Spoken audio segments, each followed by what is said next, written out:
As you can imagine, the first Descendant, being a looter shooter game, has a lot of loot. So much loot to the point where oftentimes it is nearly overwhelming and sometimes even a hindrance and a burden to the gameplay experience. This is partially due in part to the rather limited inventory space we as players do have by default. Elephant in the room. There is a monetization method around inventory. You can pay to win for a lot of extra inventory slots. But regardless of that fact, the devs have made strides to make organizing and going through our loot a little bit less painful. One of the most recent examples of this is with the Reactor and external component filtration system. Today, I specifically want to cover the Reactor filtration system and my thoughts on where it is as a system in the game. So let's hop in and let's start talking about it. For those of you who have no idea what I'm talking about, let's break this down. So ever since the game came out, we have already had a filtration system. The weapon filtration system here is pretty much bare bones. This has not changed much since the game came out, but this essentially lets you filter what gets marked as junk and what to keep when you're going through your loot. Now, overall filter junk is a very good thing to have in this game. And recently there was an overhaul to reactors and components. As you can see, these pages are way longer than the weapon ones. And that comes with some positives and some negatives. So before this update, which dropped with Season 1, we had the most simplistic level of filtering. You could filter out rarity. So if I only want gold tier reactors, I can pick this, and blue and purple, common and rares, would automatically be marked as junk whenever I go into mark stuff as junk in my inventory. You can also pick a level. So let's say you're in hard mode, but then you have to go back and like farm something in normal mode for whatever reason, whether you're going for weapon patterns that are in some of the older missions or some other random things, if you're going for mastery in there or whatever. You can lower this to then be able to insta delete any loot that's not level 100. And then you can also pick enhanced, include, exclude. This, I don't really touch this feature much. I just exclude them. Most of the time I am planning on keeping a reactor if I am going to enhance it. But the new part of the system is all of this down here.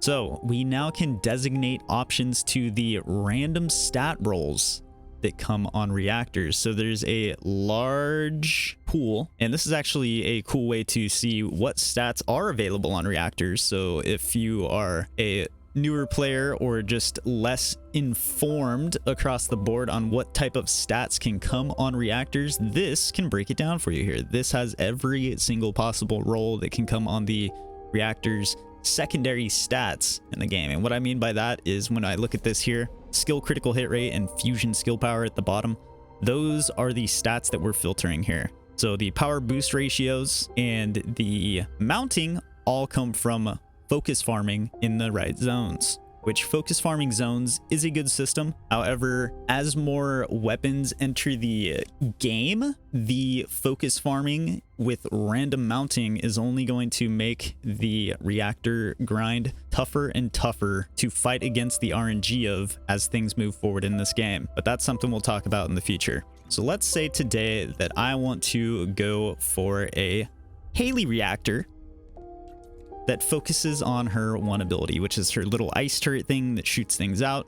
So this week, there is Chill Dimension available for a few different options. So if you want to go the route of using a sniper rifle still on Haley, you can go for Chill Dimension over here.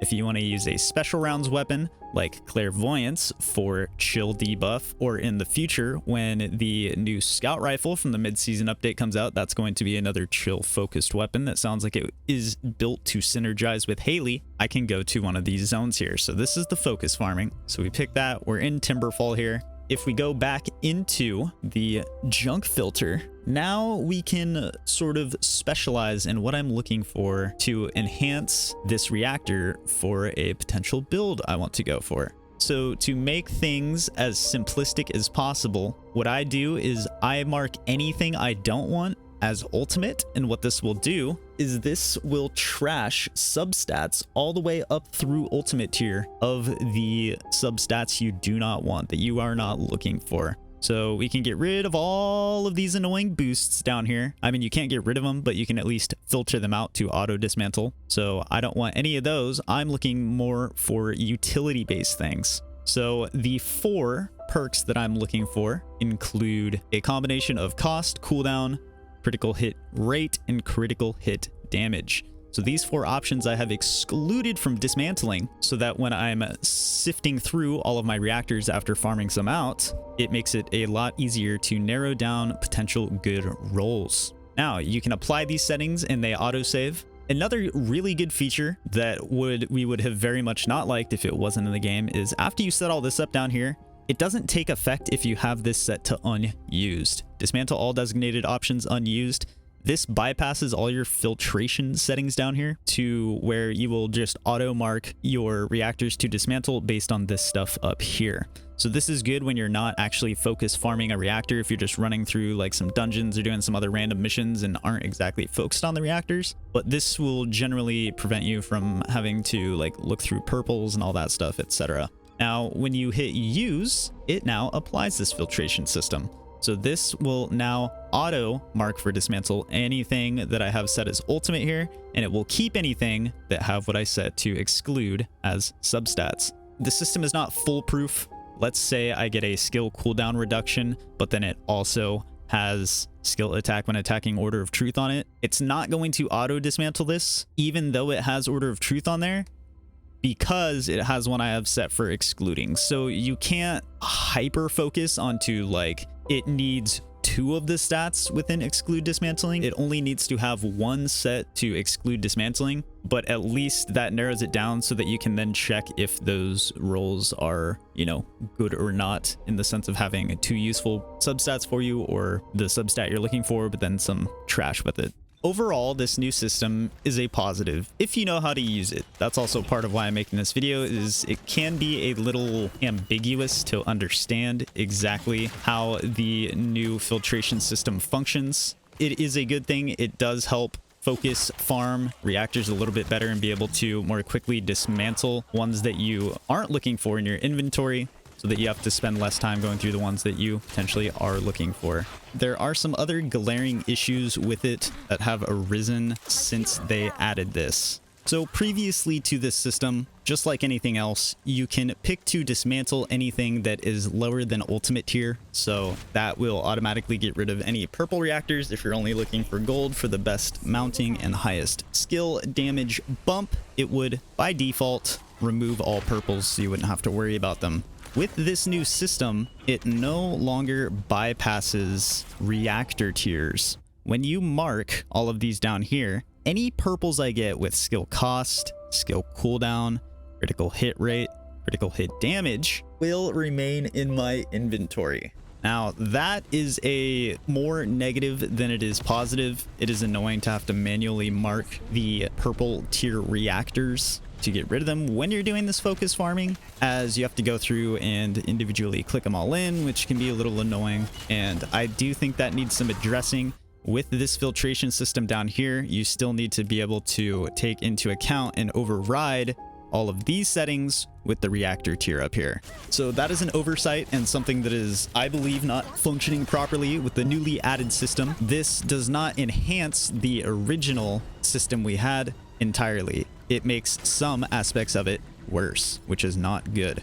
Now, when it comes to the registration system in this game, which is essentially favoriting, they added new categories you can choose amongst how you want to mark these to then filter them out in your inventory. Now, personally, I don't know if anybody was really asking for this in particular. It's not really something I had on my mind. When they mentioned it, it was like, okay, cool. Having more options than not is a better thing, typically. However, once again, the way that they've done the control UI system for this makes it more of an annoying hindrance than it helps it out. As you can see down at the bottom, LT reshapes attached items. So that essentially changes the symbol I have on here for then filtering out. Now, if I go down here, as you can see, it puts my hearts in front and the A at the back. So it will categorize all of these things into a more organized fashion. If you want to, say, have all your chill reactors together, you can make them hearts, and then you could make like, you know, I could make this one a club. And then so if I refilter this, I believe now my hearts are together and the club is over there. So it does help you sort of organize out what's in your inventory a little bit better if it's not stuff you plan to completely dismantle or get rid of. But the main problem rises with all the options on there. So left trigger reshapes it. You now can hold left trigger to unmark something, which was not a feature before. And also you need to hold LT and scroll with the right stick. Obviously, these controls are different for PlayStation and on PC, but I assume the same issue is present on all platforms, as there's just a very big overlap on the input you use to do all of these things. So some reactors, you have to hold LT and scroll down because of the very long thing. You have to scroll down to see what the second thing is. I can't see skill attack on Legion of Immortality until I scroll it down. This essentially feels like trying to unlock an ultra precision Enzo vault while not being on Enzo, because now I have to perfectly hold LT long enough to scroll down. If I hold LT not long enough, it changes the symbol on here. If you hold LT too long while scrolling, it unmarks it entirely. Unmarking it entirely, I believe, is an emergency thing that needs to be removed immediately. I understand why it's there, because now that there's 8 different symbols to scroll through, if you're like midway through here, you don't want to have to click to cycle through all of them to get back to square one. Let's say I'm on the 4th one here on a diamond and I want to get back to heart faster. You hold it to unregister and then click again to get back to heart. So I understand why it's there, but it is overall bad, because if I'm trying to scroll my tooltip to look at my stats on here and accidentally unmark this, well, guess what? If this thing is unmarked and I don't notice and don't realize it, this thing is in danger of potentially getting dismantled. Let's say this reactor here is one of your god roll, one of your main reactors. Now, you don't want that thing accidentally disappearing into the void without you ever knowing how or why it went, right? Especially when there's a favoriting system, or they call it a registering system in this game. You don't want that to disappear into the void. So I think that is like an emergency patch. Just get rid of the hold LT thing for now. And personally, honestly, let me know what you guys think about the whole like multiple favoriting symbols, multiple registration symbols. The concept is, I understand why it's there, but personally, I'm just single-hearting everything still. I don't care to use these. In fact, when I accidentally swap to other symbols, I take extra time to go back to just a heart. So I think it needs to go back into the workshop and be redesigned. In a game like this, if you get lucky enough to get a very good reactor, there is nothing that should potentially accidentally force you to dismantle a good reactor. Beyond those couple of pain points, the reactor filtration system is nice. I've farmed some reactors with this, and it definitely does speed up the flow and process of it. If you hit max inventory, you have a quick get out of jail free card if you're in the middle of something but still need to quickly make space to grab stuff, so you can hop in real quick and then, you know, just do a quick designate all his junk, and it will at least most of the time like cut the amount of reactors you have, if you have a lot of them, in half in your inventory. This system is at its core, at its base, a net positive to the farming experience. There are a couple of hitches in the system that need to be reworked and rebaked. But other than that, the devs are trying. They are trying.